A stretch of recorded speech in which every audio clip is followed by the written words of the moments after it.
오늘은 속은 모르고 겉만 보았다. 속은 모르고 겉만 보았다는 제목으로 말씀을 드리겠습니다. 영성신학원 다석아카데미의 하늘소리입니다. 성서신의 발행인 이진구의 글 속은 모르고 겉만 보았다를 소개해 드리겠습니다. 내가 다석선생을 처음으로 뵌 것은 1938년 오류동에서 있었던 송두영 선생 성서 집회에서다. 다석선생은 송두영 선생을 아끼고 송두영 선생은 다석선생을 받드는 사이라 송두영 선생을 따라 나는 자연히 다석선생을 자주 뵙게 되었고 말씀도 듣게 되었다. 반세기 동안 다석선생을 훌륭하신 선생님으로 존경하였으나 내가 불민하고 노둔한 탓으로 선생의 사상을 배우지는 못하였다. 그러므로 다석선생에 대한 글을 쓸 자격이 못 되는 것으로 알고 있다. 그런데 편집하는 분의 말이 다석선생님께서는 무교의 모임을 하는 김교신, 송두영 선생을 지극히 사랑하고 아끼신 것으로 아는데 송두영 선생은 돌아가셨으니 송두영 선생을 대신하여서라도 꼭 써주어야겠다고 하여 붓을 들었다. 첫째, 참을 사랑하고 참에 사셨다.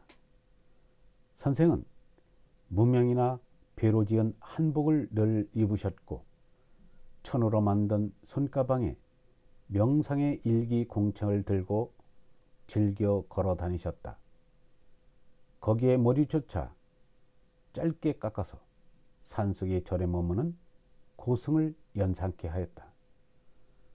선생은 한마디로 나타내자면 세속에 사시면서도 우리와는 전혀 다른 삶을 사시는 그런 분이라 생각되었다. 다석 선생에게 들은 처음 말씀으로 아직도 기억되는 것은 발 이야기다. 사람들은 발을 치고 사는 삶을 산다. 발을 치면 밖에서는 어두운 안쪽은 잘 보이지 않지만 어두운 안에서는 밝은 밖이 다 보인다. 자기는 어두운 쪽에 앉아서 참모습을 보이지 않고 밖에 있는 남들을 자세히 속까지 들여다보려고 한다. 또 사람들은 가면을 쓰고 산다. 자기의 낯은 가려서 본 모습, 본 마음과는 다른 웃는 낯으로 상대방을 이용할 궁리를 한다. 이것이 아담 이래 죄악 가운데 사는 인간의 모습이다. 하느님은 참이시라 사람이 가면을 쓰고 사는 동안은 하느님과는 상관이 없는 존재이다. 사람은 우선 참되고 진실해야 된다는 요지의 말씀이었다. 선생은 그렇게 가르치기만 하는 분이 아니고 자신이 진정 참되고 진실하게 사신 분이라고 나는 생각한다. 둘째, 일중식을 하였다.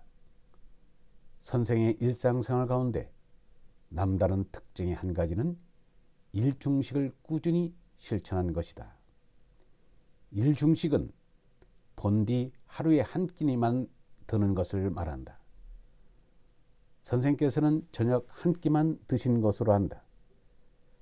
불가에서처럼 수도 생활을 하는 데는 중식이 좋을지 모르나 현대 생활을 하는 데는 석식이 더 편리하다. 지금도 불가에서는 일중식하는 고승들이 적지 않으리라고 짐작되지만 내가 아는 바로는 다석 선생 한 분뿐이었다. 뒤에 다석 선생에게 영향을 받은 다석 제자 함석헌 선생이 하루 한 끼씩 든다는 소식을 들었다. 하루 한 끼 먹는다는 것은 예나 이자나 극히 드문 일임에 틀림없다. 세상 사람들은 살기 위해 먹느냐 먹기 위해 사느냐가 토론의 주제가 되리만큼 식색에 전념하며 살고 있다. 사람이 정신생활을 오로지 하는 영장이 되어야 할 터인데 먹고 싸는 것만 아는 식충이 된 것은 한심하고 슬픈 일이다. 다석 선생은 사람들이 너무 먹어서 배탈을 내는 것이 문제라고 하였다. 과분한 음식을 잘 씹지도 않고 삼켜서 위장병에 안 걸린 사람이 없다고 하였다. 한국에 위장병 약인 소화제가 제일 많이 팔린다고 하였다. 일제 강점기엔 독한 소다를 소화제로 장복하는 이가 많다고 걱정을 하였다. 사람들이 진수성찬을 포식하는 것을 식도락으로 알고 있는데 그들은 진정한 음식의 맛을 모른다고 하였다. 식물은 침과 함께 잘 씹어서 먹어야 한다고 하였다. 한 입을 먹었으면 적어도 40번 이상 씹어야 한다고 하였다. 그렇기 때문에 국이나 물에 말아서 먹으면 안 되고 밥과 반찬을 같이 먹어도 잘 씹기 어렵다고 하였다. 될 수 있는 대로 밥은 밥대로, 국은 국대로, 반찬은 반찬대로 먹는 것이 좋다고 하였다. 반찬도 양념에 버무리지 말고 시금치는 시금치대로, 무는 무대로 먹는 것이 더욱 좋다고 하였다. 사람들은 하루에 3끼 먹어도 배가 고픈데 한 끼 먹고 어떻게 사느냐고 하지만 한 끼 먹더라도 보통의 2끼 분량 가까이 먹기 때문에 괜찮다고 하였다. 한때에 어떻게 2끼 분량을 먹느냐고 하지만 충분히 씹어서 먹으면 아무렇지 않다고 하였다. 한 번은 송두영 선생님께서 모임 사람들을 데리고 북한산 밑에 있는 다석 선생께 들러 다석 선생을 모시고 북한산 100군데에 올라간 적이 있었다. 그때 젊은 우리들은 목이 말라 헐떡이는데 다석 선생은 입안에 침이 가득히 고여 말씀할 때 침이 밖으로 많이 튀어나온다고 하였다. 우리는 입이 쓴데 선생은 입맛이 달다고 하였다. 우리는 도시락을 먹고도 배가 고팠는데 다석 선생은 아침도 안 드시고 산꼭대기에서도 아무것도 안 드시고도 앞장을 서서 산을 내려왔다. 우리 눈에는 기적같이 보였지만 다석 선생은 일일 일식에서 올 수 있는 당연한 이치일 뿐이라고 하면서 웃으셨다. 다석 선생께서 성소조선 사건 때 성소조선의 지필진의 한 사람으로서 일제히 경찰에 연행 구속되었다.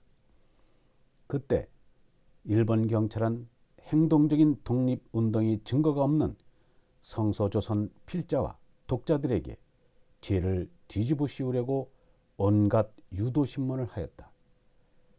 다석 선생에게 당신은 조선 독립을 바라고 있지 않소? 라고 물었다. 바라지 않는다고 하면 거짓말이 될 것이고 바란다고 하면 독립운동을 한 것이 되는 기로에 서 있었다. 다석 선생은 얼른 지혜를 내어 그 올무를 피하였다. 저 공동변세 좀 가보시오. 똥 쌀 줄도 모르는 백성이 어떻게 독립을 하겠소? 라고 하자 일제 경찰도 더 괴롭히지 못하였다.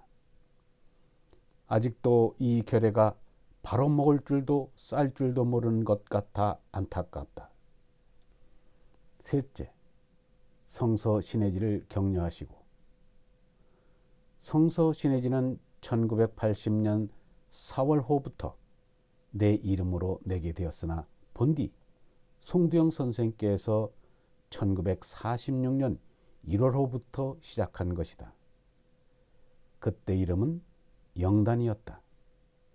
영단이란 독특한 제호의 발상도 다석 선생의 영향일 것으로 생각된다. 다석 선생께서는 김교신, 함석헌, 송두영 등 무교의 지도자들을 지극히 아끼고 사랑하신 줄로 안다. 자한문 밖 구기리에서 오류동까지 그 먼 길을 걸어서 오셔서 말씀해 주시기를 여러 번 하였다. 전도지 영단은 조국이 해방된 직후 혼란기에 시작한지라 여건이 좋을 리 없었다. 정의도 없어 편면 갱기를 썼고 등사로 밀었다. 그것도 전혀 경험이 없는 내가 원지를 긁고 등사를 밀었으니 맵시는 두고라도 잊기도 어려웠다. 다석 선생께서 그것을 보시고 하려거든 좀 잘해야지 이게 뭔가 라고 꾸중을 하셨다. 다석 선생은 못한 것을 잘했다고 나쁜 것을 좋다고 말씀하지 않는 분이셨다. 그리고 그것은 남의 일이 아니고 내 일이요, 남의 자식이 아니고 내 자식이요, 남의 제자가 아니고 내 제자라고 생각하시기 때문인 것으로 안다. 위선을 모르고 진실로만 사시는 선생님, 진정과 사랑으로 하시는 충고는 뼈에 사무친다.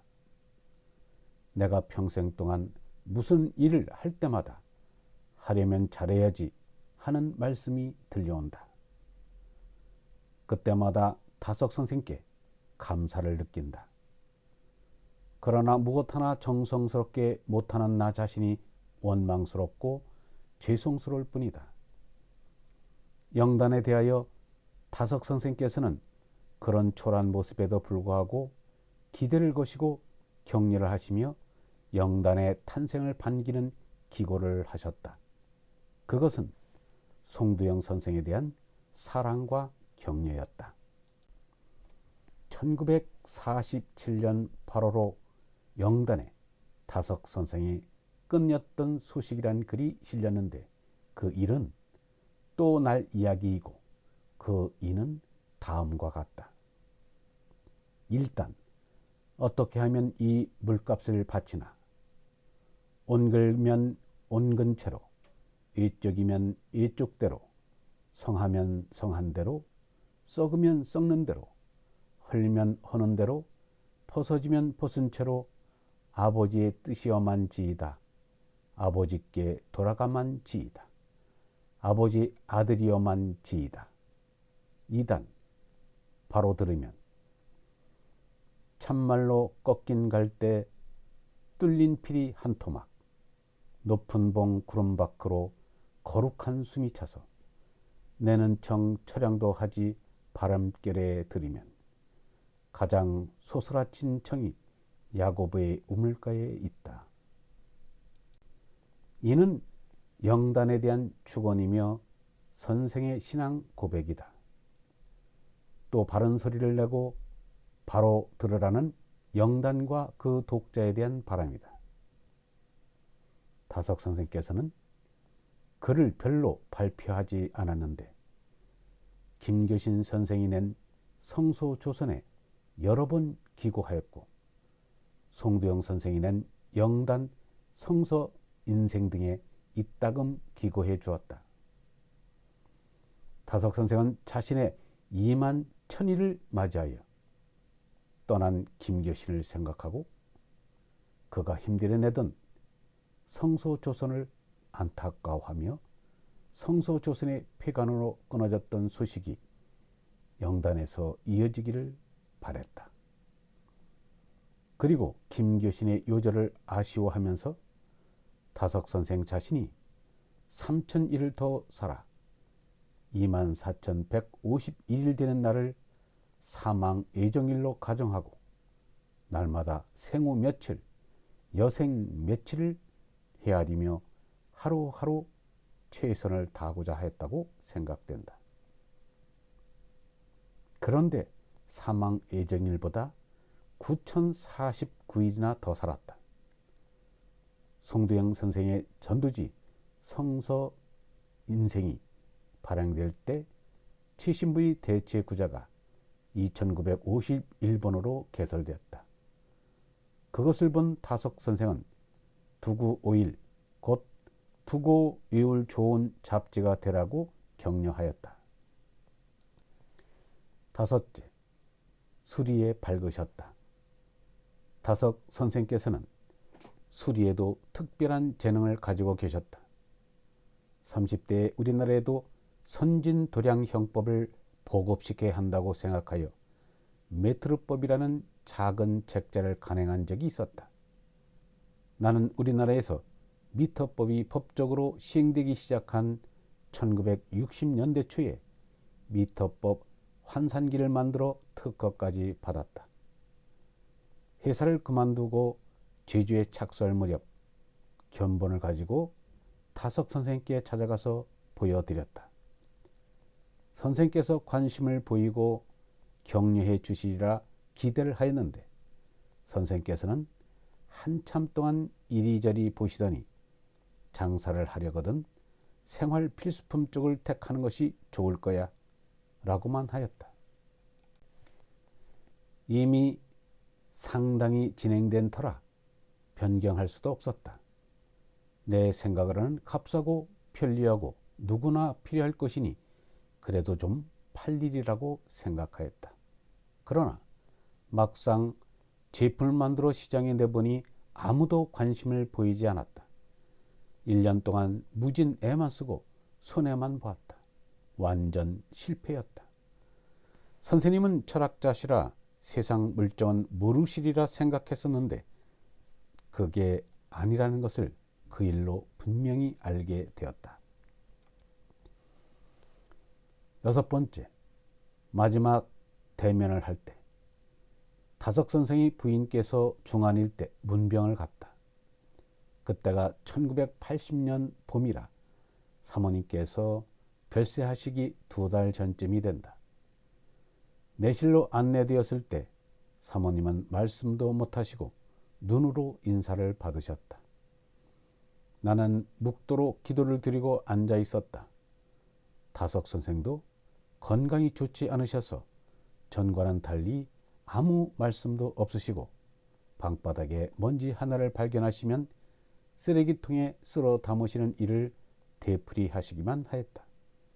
뒤에 안 일이지만 그때 선생님은 기억 상실증에 있었다고 한다. 뒤에는 침상으로 쓰시는 잣나무판이 있었다. 그 위에 담요 한 장을 깔고 딱딱한 판 위에 반드시 누워서 주무신다는 말씀을 들었다. 선생님께서는 52살에 이미 단방을 하였다고 한다.